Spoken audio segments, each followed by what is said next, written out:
everybody, Josh RV Nerd here, Haylett RV of Coldwater, Michigan, and I help people get matched up with a lot of RVs, and it's kind of funny.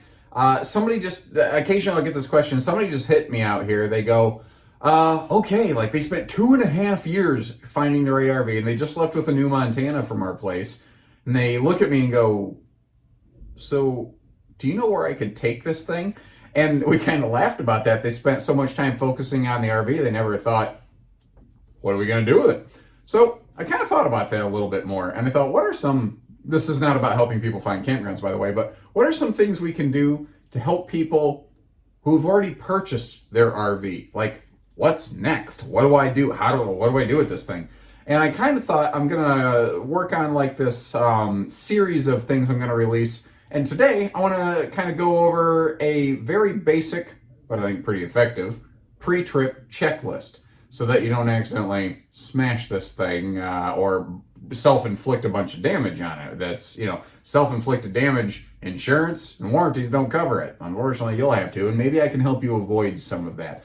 And if you appreciate the efforts that we're doing here, do us a favor. Leave us a nice little review on Google or, Facebook or whatever. I'm also going to see if I can't build a little resources page on our website, maybe drop a little link in the video description where you can get to these various things, these different checklists or something like that I might be coming up with. I haven't really figured out how I'm going to do it. As always, I'm unscripted and I just get there.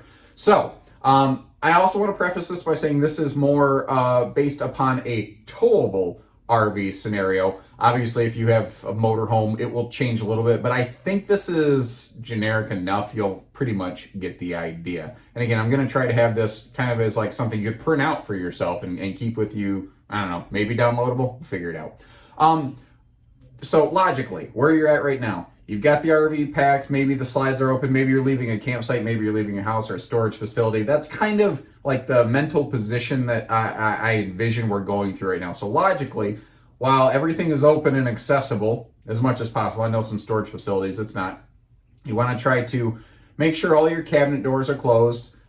Secure any of the doors. Like sometimes I'll see people take like a little hair tie between a couple little doorknobs to keep the doors from flopping open in transit. This is really handy, by the way, in the case of like a rear kitchen or anytime you have a rear entertainment or basically anytime you have cabinets on the rear wall of an RV. It's good to try to do something extra to keep those cabinet doors closed because they're the furthest back on the RV and they get the most violent bounce behind the wheels. Like if this is your RV and the wheels are here, everything behind it is really jackhammering around. Now, once everything, all the doors and stuff are closed, you want to go through, clear out any sort of obstructions that could prevent a slide from closing. Most of the time, that just means closing the cabinet doors, but some of these things have floating ottomans, or you might have a flip-up countertop extension. Make sure there's nothing in the way. Sometimes clearing those obstructions, by the way, means if you have a booth dinette, you should put that booth in the down sleeper position. It is better for a booth to ride that way than in the up daytime use position. Now, there are a couple brands like Winnebago that build their booths so that they can be left up in transit, but they still ship like a security strap, a buckle strap to make sure that thing doesn't wiggle in transit. From there, kind of like cabinet doors, make sure if you can lock refrigerator doors. That is mostly a thing that applies to residential refrigerators. Most RV fridges don't really need that, but that's reason number 37. I'm not a super fan of our residential refrigerators. Secure any loose objects, like if you've got a freestanding table and chairs, sink covers, anything like that. Do something, put them away, put them under something, in something, keep loose things from rattling around.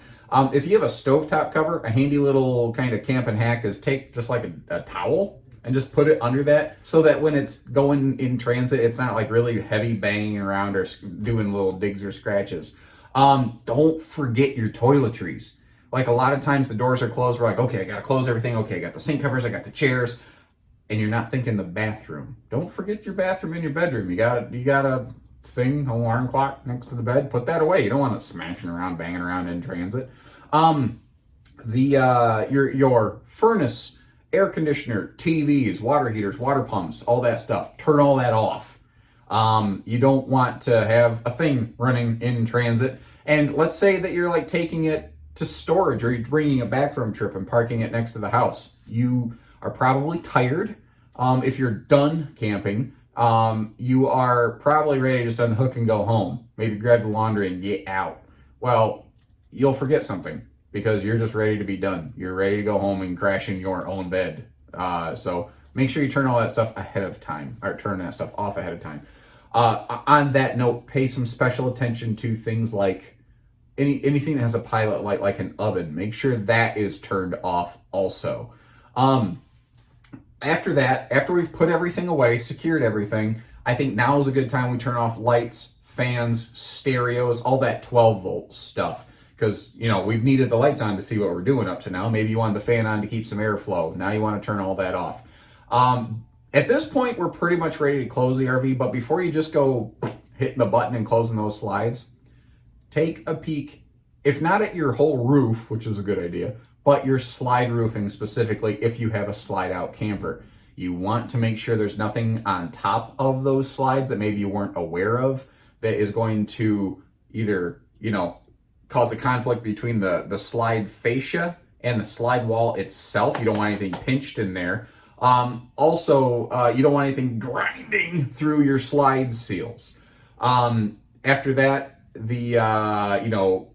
close your slides, close your awnings, holding tanks. Now, so at this point, we've pretty much closed off everything in the RV. And these things don't have to be done in this order. This is just kind of the order that, as I was going through in my head, how do I get ready to go? This is sort of my process.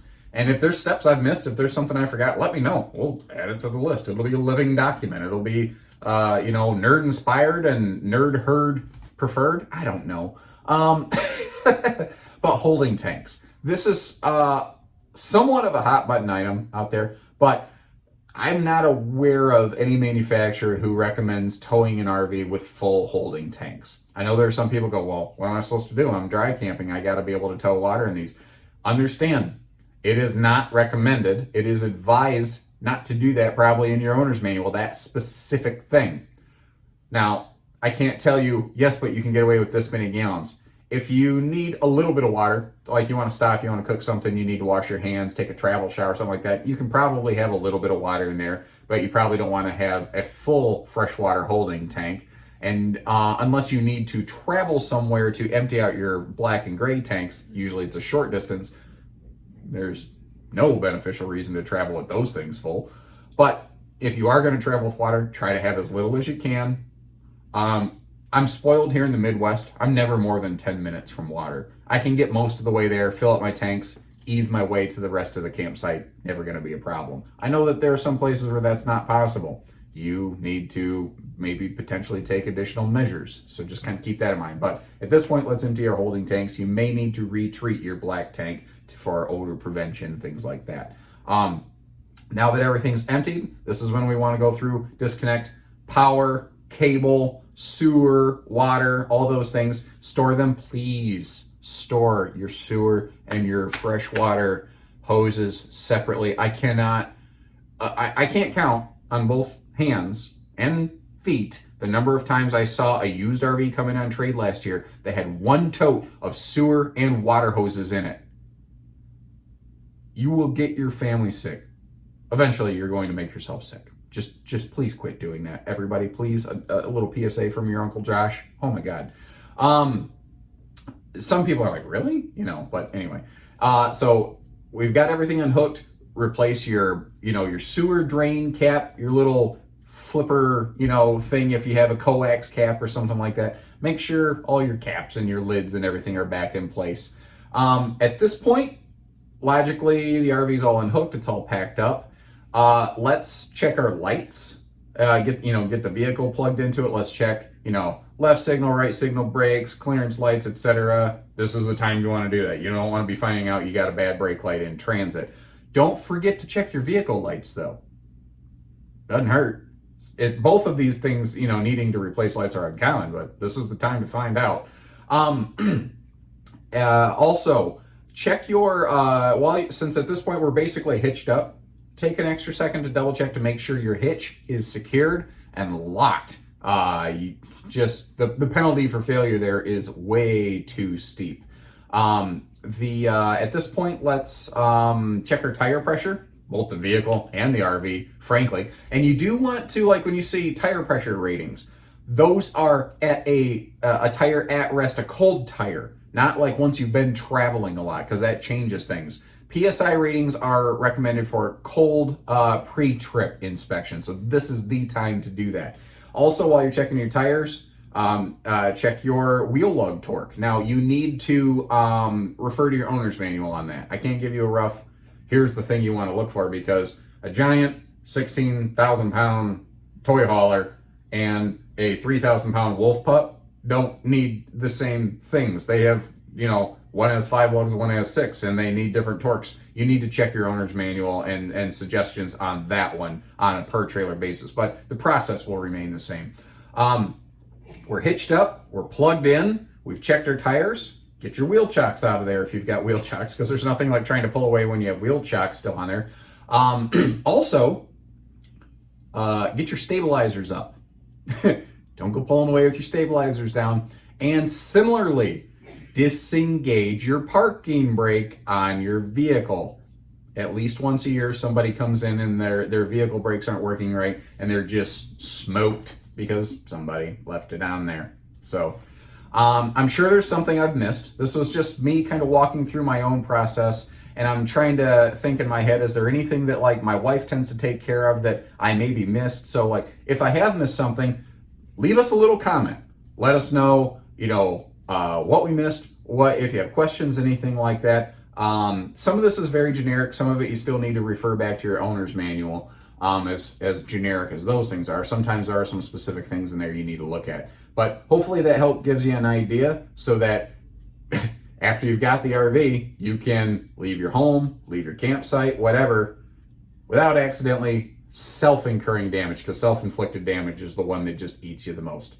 So as always, take care, stay safe, have fun, and happy camping, everyone.